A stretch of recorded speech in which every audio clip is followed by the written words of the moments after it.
Black businesswoman denied entry to her own hotel. An hour later, she fires the staff. The rain drummed against the windshield like impatient fingers as Maya Richardson pulled into the circular driveway of the Grand Meridian Hotel. Through the blur of water cascading down her car windows, the building's golden lights looked like warm honey against the dark October evening. She switched off the engine and sat for a moment, letting out a long breath that fogged the glass. It had been a brutal 14-hour drive from Chicago, with only gas station coffee and determination keeping her awake.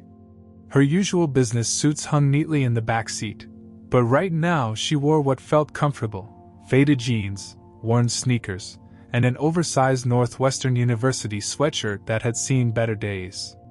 Her natural hair was pulled back in a simple ponytail, and exhaustion painted dark circles under her brown eyes. Maya grabbed her overnight bag and made a dash for the hotel's entrance, but the October rain was relentless. By the time she reached the ornate glass doors, droplets clung to her sweatshirt, and her sneakers squeaked against the marble floor of the lobby. The Grand Meridian's interior still took her breath away, even 2 years later. Crystal chandeliers cast dancing shadows on walls lined with rich mahogany panels. Fresh orchids adorned every surface, and the scent of expensive cologne mixed with the faint aroma of the hotel's signature vanilla candles. This place had been her vision brought to life, a sanctuary of luxury that she'd helped resurrect from the ashes of bankruptcy. But tonight something felt different. The usual warmth she associated with this place seemed absent, replaced by an uncomfortable chill that had nothing to do with her rain-soaked clothes. "Excuse me, miss?" A stern voice cut through her moment of appreciation. Maya turned to see Marcus Webb, the head of security, approaching with purposeful strides. His black uniform was crisp, his expression hard. Behind him, 2 other security guards flanked his movement like silent sentries. She recognized Marcus from the employee files, though they'd never been formally introduced. "Yes?" Maya said, adjusting her bag on her shoulder. "I'm going to need to ask you to step outside, please." Marcus's tone carried the authority of someone accustomed to being obeyed without question. Maya blinked, certain she'd misheard. "I'm sorry, what?" "You're dripping water all over our lobby floor, and frankly, this isn't the kind of establishment where people just wander in off the street." His eyes swept over her appearance with obvious disapproval. "This is a 5-star hotel, not a homeless shelter." The words hit Maya like a physical blow.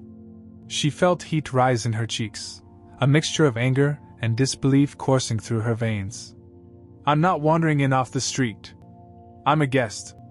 Marcus crossed his arms, his expression growing more skeptical. "Really? Then you won't mind showing me your reservation confirmation and ID." Maya's hand instinctively went to her purse, then stopped. She realized with growing frustration that her reservation wasn't under her own name. It never was when she visited properties in her portfolio. She always used an alias to ensure honest service, a practice that had served her well in the past. But tonight, it was about to become a problem. "Look," she said, trying to keep her voice steady despite the rage building inside her. "There's been a misunderstanding. I don't have a traditional reservation, but I am supposed to be here." Marcus's disbelief was palpable. "And I suppose you're going to tell me you're some kind of VIP?" Behind the front desk, Maya noticed 3 staff members had stopped their work to watch the scene unfold. Their faces showed a mixture of curiosity and barely concealed amusement.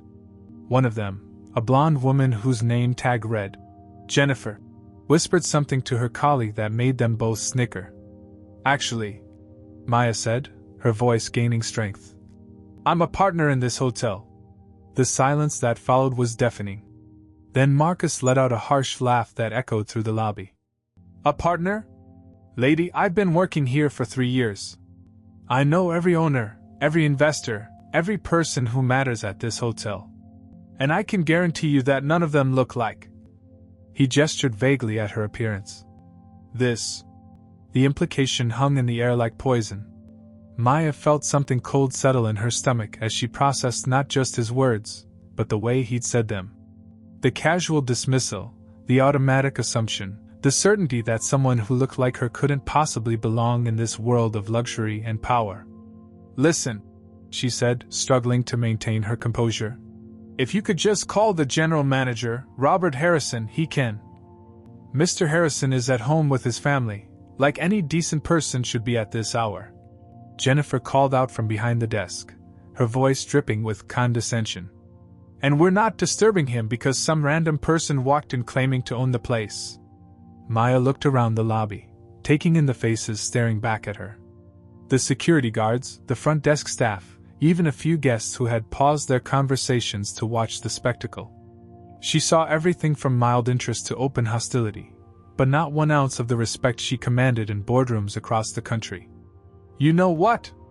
Marcus said, his patience clearly exhausted. I'm done playing games. Either show me a legitimate reservation right now, or I'm calling the police. The threat landed like a thunderclap. Maya felt her breath catch as the full weight of the situation crashed over her.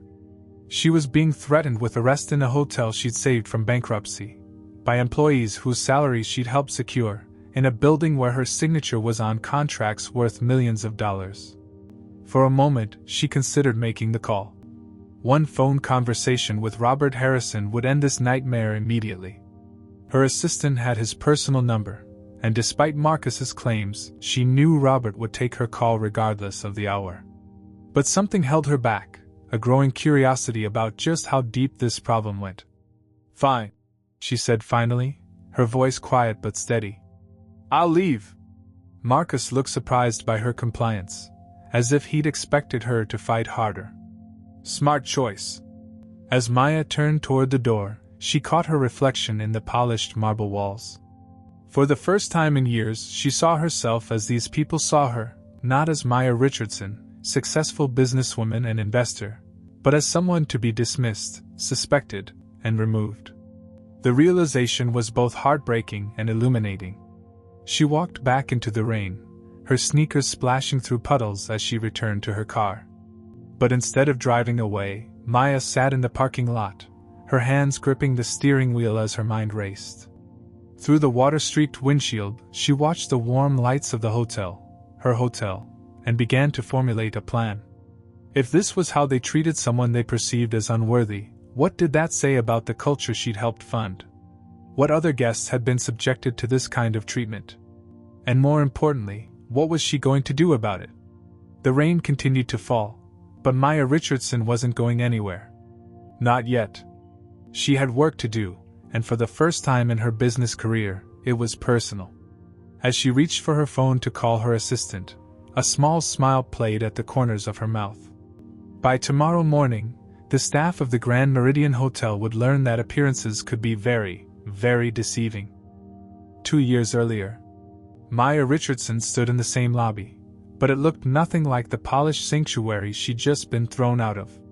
Paint peeled from the walls like diseased skin, and half the crystal chandeliers hung dark and lifeless.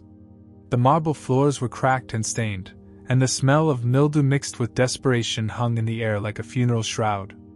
As you can see, Ms. Richardson, the property has challenges, said Robert Harrison, the general manager who'd inherited this mess 6 months earlier. His usually confident demeanor was replaced by the exhausted look of a man watching his career crumble in real time. Maya walked through the devastated space, her heels clicking against loose tiles. Water stains spread across the ceiling like dark bruises, evidence of a roof that had been leaking for months. The once grand staircase was roped off with yellow caution tape, several steps too damaged to support weight. Challenges, she repeated, running her finger along a dusty surface. That's an interesting way to describe financial ruin. Robert winced. The previous ownership group leveraged everything during the 2008 recession. When the market crashed, they couldn't service the debt. We've been operating on fumes for the past 2 years. Maya pulled out her tablet and scrolled through the financial reports her team had prepared. The numbers told a story of systematic mismanagement and desperation. Occupancy rates had plummeted to 12%. Staff had been cut to skeleton crews. Basic maintenance had been deferred until systems simply failed. How many people will lose their jobs if this place closes? She asked. 87 full-time employees. Robert answered immediately. Most of them have been here for over a decade. They've already taken pay cuts just to keep the doors open. Maya paused at what had once been the hotel's signature restaurant. Empty tables sat covered in dust sheets like ghosts of better times. Through the cracked windows, she could see the beautiful gardens that had once been the hotel's pride, now overgrown with weeds and littered with debris.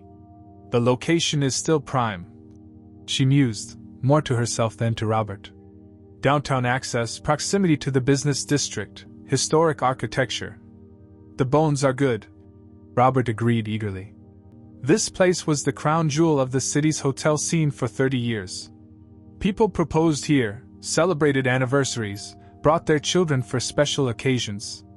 It just needs money, Maya finished. A lot of it. She walked to the window and looked out at the city skyline. Maya had built her fortune by seeing potential where others saw problems, by investing in the impossible when the math made sense.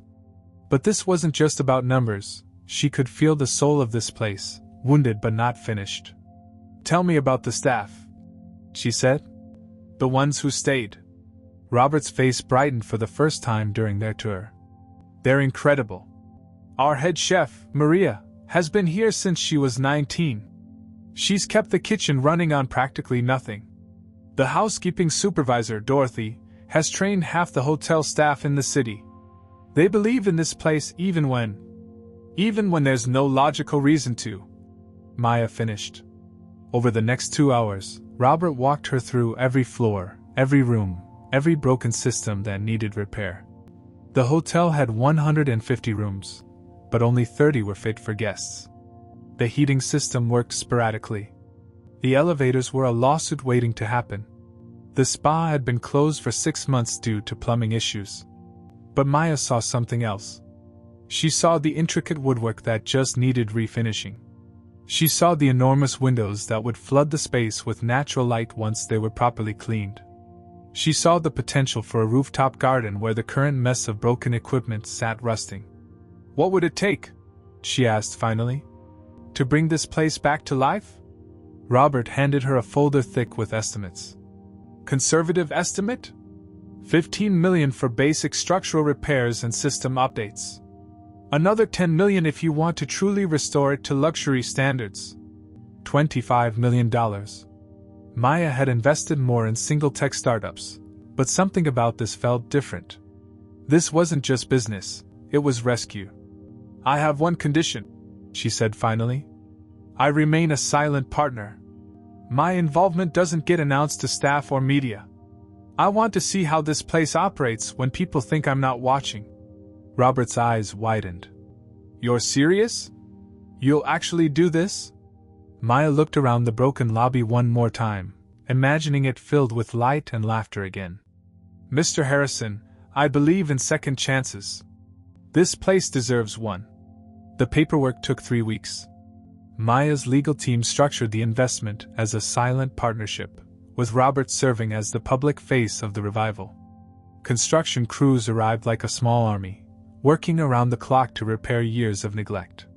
6 months later, the Grand Meridian Hotel reopened with a celebration that made the front page of the business section. Maya watched from across the street as guests in evening wear walked through doors that had once hung crooked on broken hinges. The crystal chandeliers blazed with warm light, and through the windows, she could see the elegant crowd moving through spaces she'd helped resurrect. She never told them who she was. She wanted to know that the hotel would succeed based on merit, not gratitude. It was a decision that had seemed wise at the time. Now, sitting in her rain-soaked car, Maya realized that anonymity had cost her more than she'd ever imagined. Maya pulled up to the Grand Meridian's valet stand 40 minutes later, but this time she looked completely different. Gone were the jeans and sweatshirt, replaced by a tailored black dress, designer heels, and a string of pearls that caught the lobby's chandelier light. Her hair was now styled in an elegant updo, and subtle makeup transformed her exhausted appearance into something that screamed wealth and sophistication.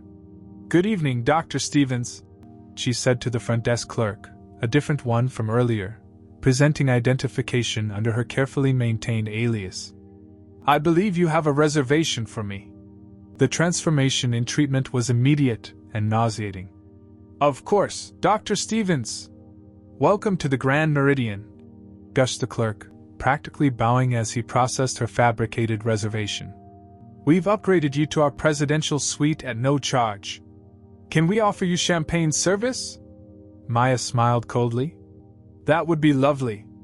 The irony wasn't lost on her that the same marble floors she'd been accused of dripping on now welcomed her designer heels. The same lobby that had felt hostile an hour ago now felt warm and inviting, not because anything had changed about the space, but because everything had changed about how she was perceived. As the bellhop escorted her to the elevator, Maya began her real work, watching. She didn't have to wait long to see the pattern. At the concierge desk, she observed a middle-aged Latino man in work clothes asking about restaurant recommendations. His English carried a slight accent, and his clothes suggested he worked in construction or manual labor. "Sir, I think you might be more comfortable at the diner down the street," the concierge said with barely concealed disdain. "Our restaurant has a strict dress code, and honestly, the prices might be beyond your budget." The man's face flushed with embarrassment. I was celebrating my daughter's graduation from medical school. I saved up." "Of course," the concierge interrupted, his tone suggesting anything but understanding. "But perhaps a more casual establishment would be more appropriate for your situation." Maya watched the man's shoulders slump as he walked away, dignity stripped from what should have been a proud moment. She made a mental note of the concierge's name, David Morse. The elevator ride to her suite was interrupted on the third floor when an elderly black woman entered, leaning heavily on a walker. She wore a simple but clean dress and carried a small purse clutched tightly in arthritic hands. "Excuse me," the woman said politely to the elevator operator. "Could you direct me to the Magnolia Room? I'm here for my granddaughter's wedding reception." The operator, a young man whose name tag read Brett, looked her up and down with obvious skepticism. "The Magnolia Room? Are you sure you're in the right hotel? That's a private event space that costs $15,000. The woman finished quietly. "I know because I'm paying for it. It's my granddaughter's special day."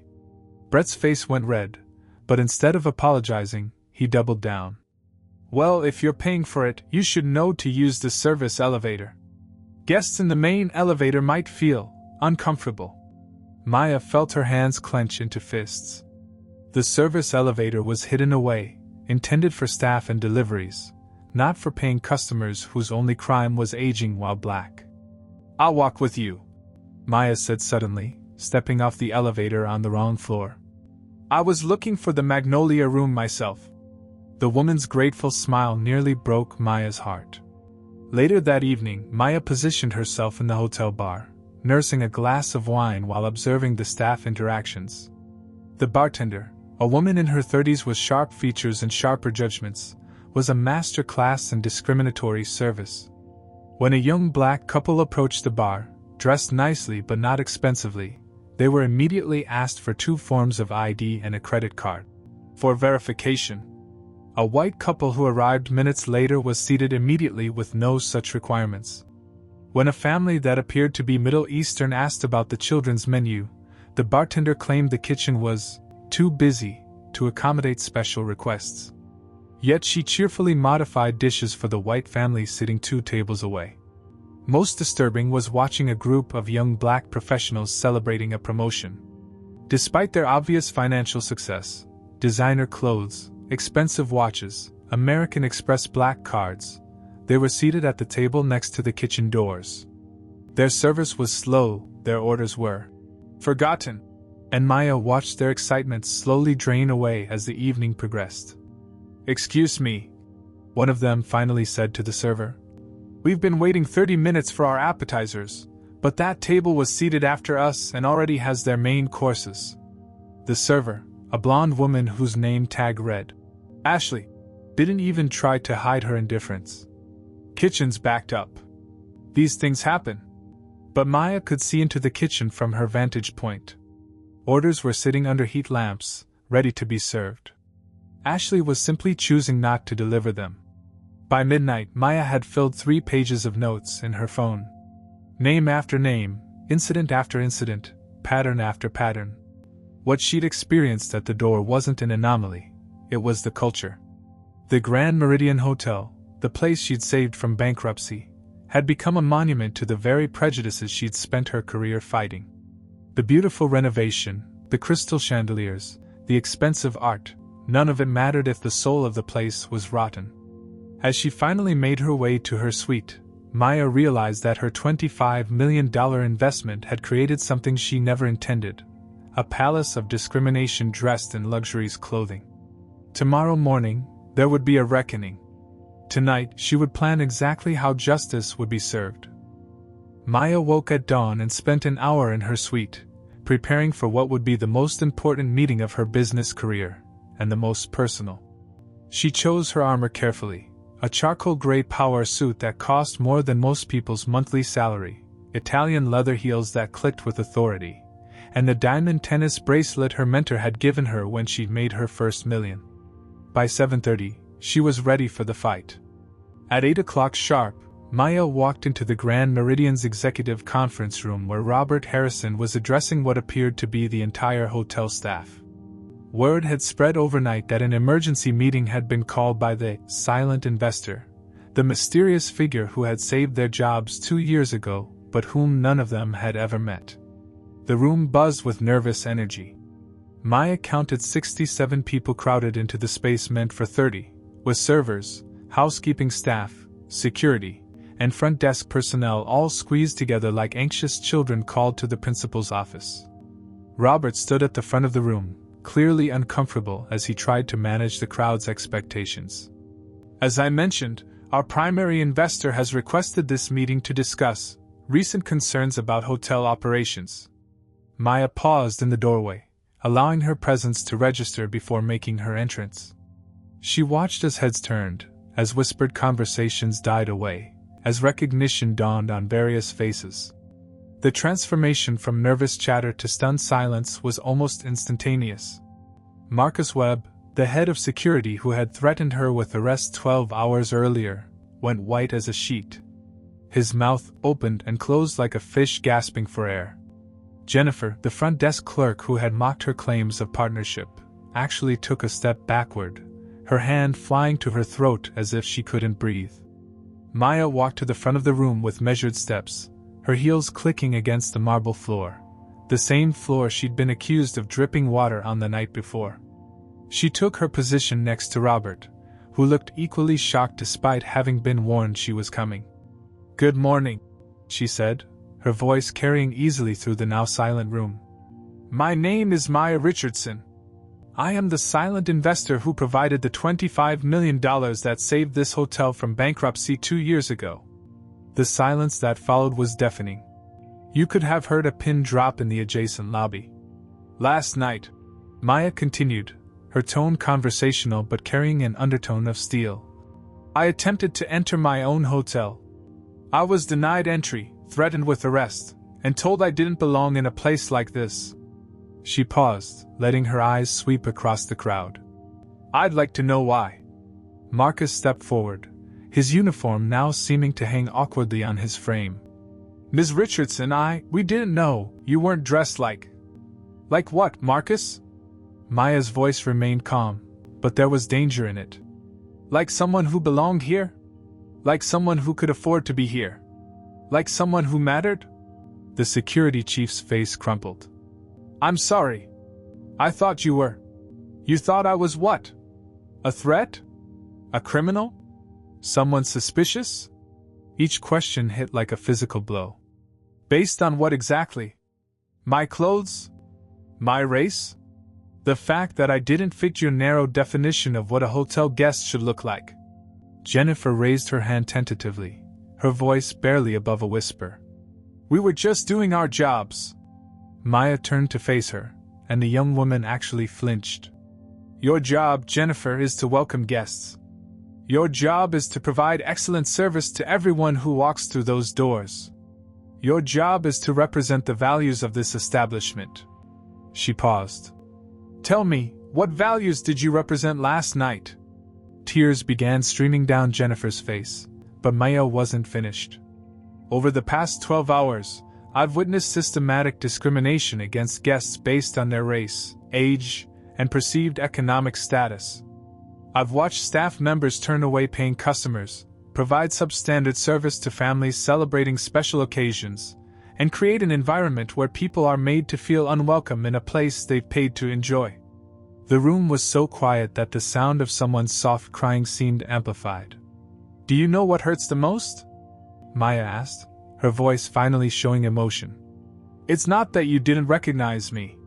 It's that you clearly don't recognize the basic human dignity that every person deserves, regardless of how they look or where they come from." She walked closer to the crowd, and several people stepped back unconsciously. "I saved this hotel because I believed in second chances. I believed in the power of hospitality to bring people together, to create moments of joy and connection. Instead, I've funded an institution that perpetuates the very prejudices I've spent my career fighting against." David Morse, the concierge who had dismissed the Latino father, started to speak. "Ms. Richardson, if we could just explain." "Explain what, David?"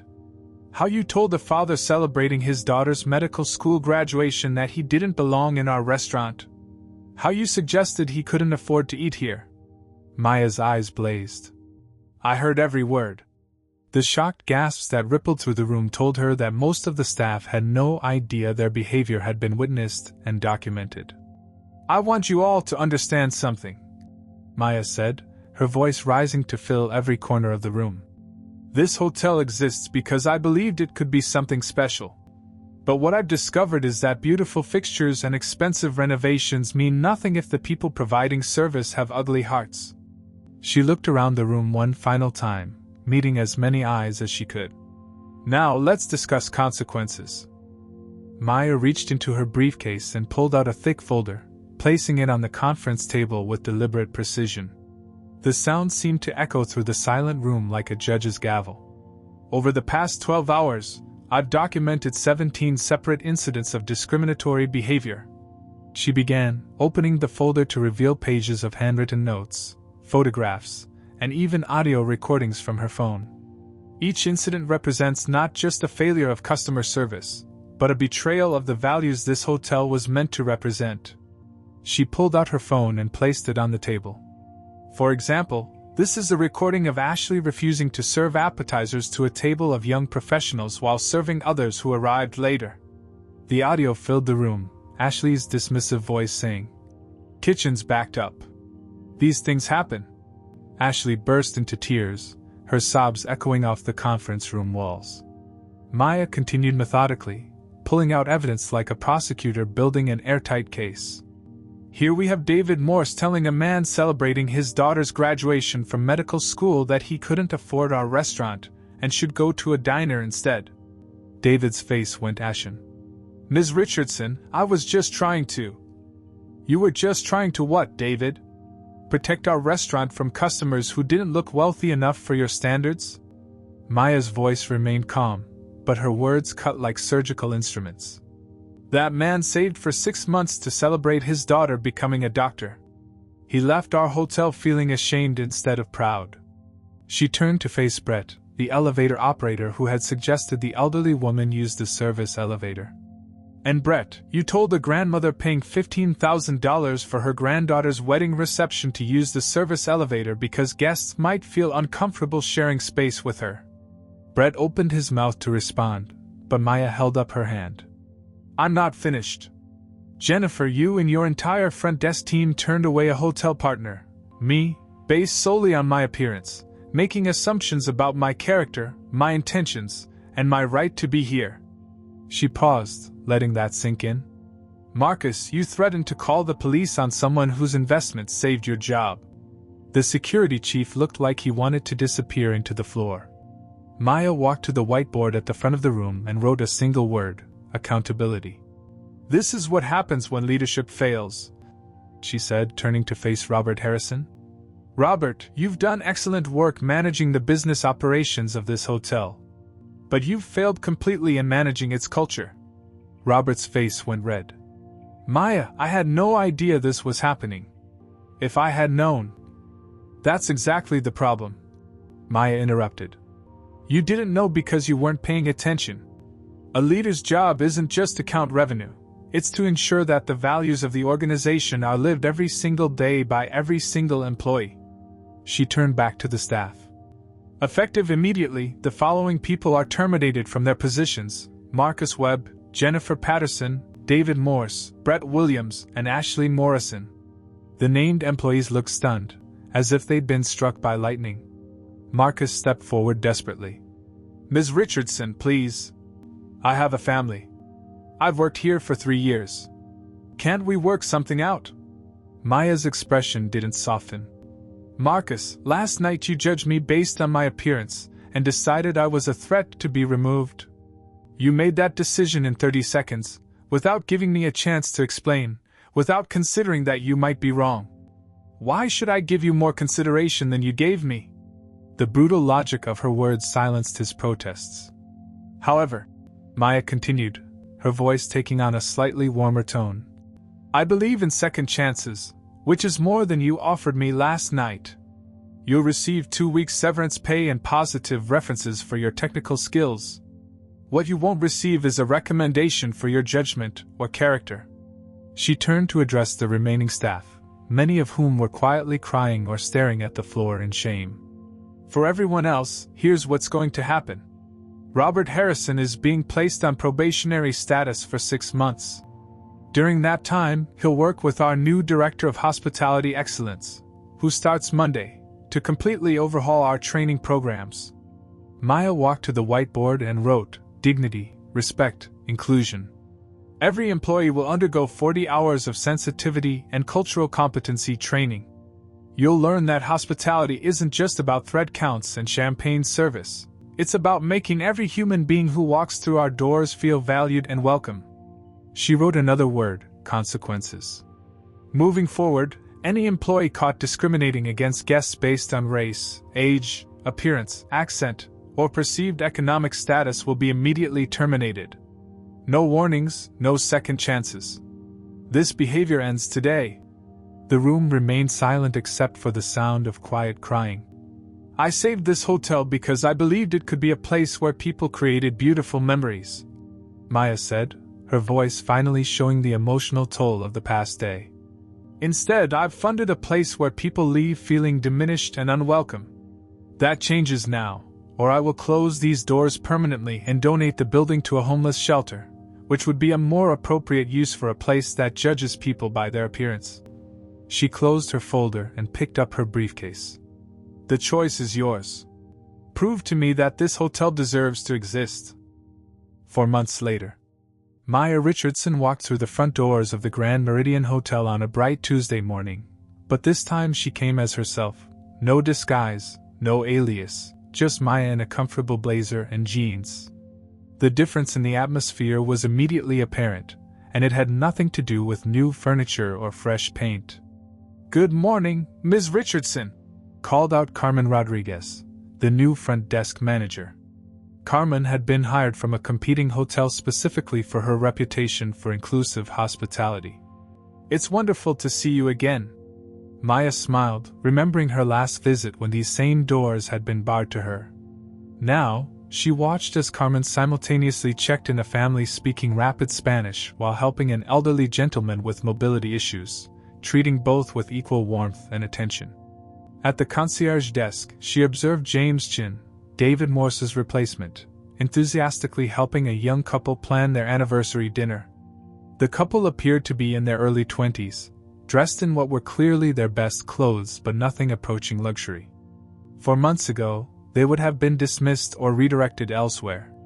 Today, James was pulling out restaurant guides and making calls to secure them a reservation at the city's most romantic spot. I've explained that you're celebrating your first anniversary, James was saying into the phone. Would it be possible to seat them by the window? Perfect. And yes, they'll definitely want the prefix menu. Maya felt her chest tighten with something she hadn't experienced in this hotel before: pride. The transformation hadn't been easy.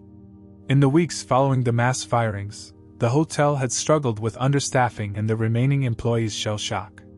Guest reviews had initially dipped as service suffered during the transition period. Maya had received angry calls from Robert Harrison, worried board members, and even some guests who complained about the disruption to their usual service. But Maya had held firm. She'd brought in Dr. Patricia Williams, a renowned expert in organizational culture and unconscious bias, to lead the 40-hour training program she'd mandated. Every employee, from housekeeping to management, had participated in workshops on cultural competency, empathy building, and the business case for inclusive hospitality. The results spoke for themselves. Maya pulled out her phone and scrolled through the hotel's recent reviews on various travel sites. Where once there had been scattered complaints about unwelcoming staff and inconsistent service, now there were pages of glowing testimonials. The staff at Grand Meridian made our family feel like royalty, even though we were definitely budget travelers celebrating my son's graduation, read one 5-star review. The front desk team helped us find affordable local attractions, and the concierge secured dinner reservations we never could have gotten on our own. Another review, from just last week, brought tears to Maya's eyes. As an elderly person traveling alone, I often feel invisible or burdensome at luxury hotels. The staff here treated me with such kindness and respect that I felt like a valued guest rather than a bother.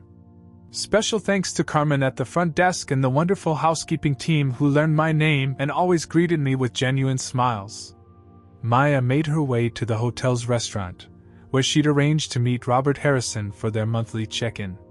The space was bustling with the breakfast crowd, families, business travelers, and couples of all ages and backgrounds sharing the same dining room with evident comfort. She watched as Maria Santos, the head chef who had weathered the hotel's darkest days, emerged from the kitchen to personally greet a table of guests celebrating their daughter's acceptance to law school.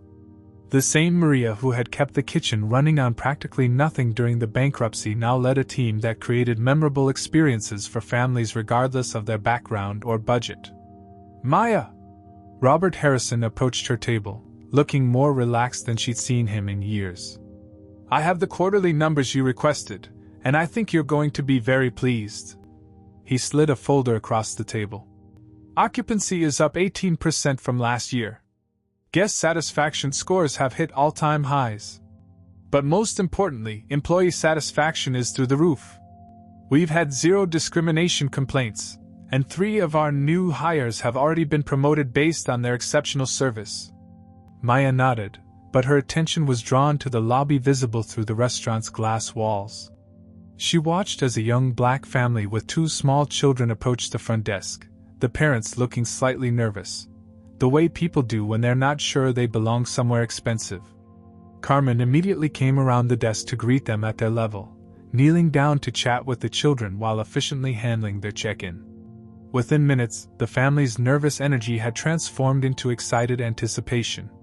The parents were laughing as Carmen recommended child-friendly activities, and the kids were clutching coloring books she'd given them from behind the desk. You know what the best part is? Robert said, following her gaze. The repeat business. Families who stayed here once are coming back and bringing friends. We're building loyalty based on how people feel when they're here, not just the thread count of our sheets.